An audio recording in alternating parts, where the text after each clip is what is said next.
On a cold morning in December 1945, a Nazi general was led to a wooden post, facing the same fate he had once ordered for others. This is the final chapter of General Anton Dostler, a man whose decisions on the battlefield followed him long after the war had ended.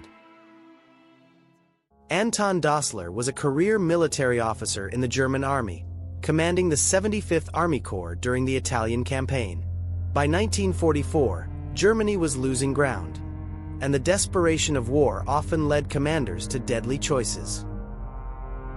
When the war ended, Allied forces began gathering evidence of war crimes.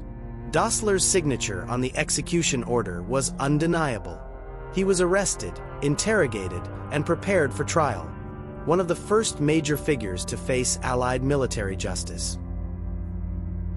The trial took place in Italy in October 1945. Dostler and his defense repeated the same argument used by many Nazi officers. "I was only following orders." But the tribunal rejected this defense, establishing a precedent.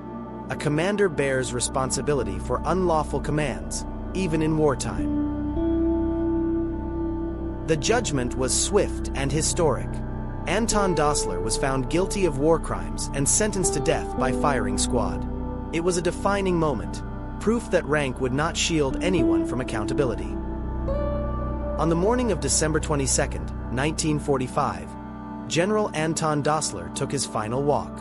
Surrounded by Allied guards, he was escorted through a silent courtyard toward the execution post, the same kind of post where 15 American soldiers had once stood under his command. Each step echoed in the cold air, but Dostler's expression barely changed. He appeared calm, almost detached, as if still convinced that he had simply followed the rules of war, that the blame did not belong to him. But the world he knew, the world where orders were unquestioned and consequences avoided, no longer existed. Now, history itself stood in judgment, and with every step toward the wooden post, the weight of the lives he ended walked beside him. Dostler reached the post, the final destination of his long chain of decisions. The firing squad took aim. The command, "Fire," shattered the silence, and he became one of the first Nazi generals executed by Allied forces.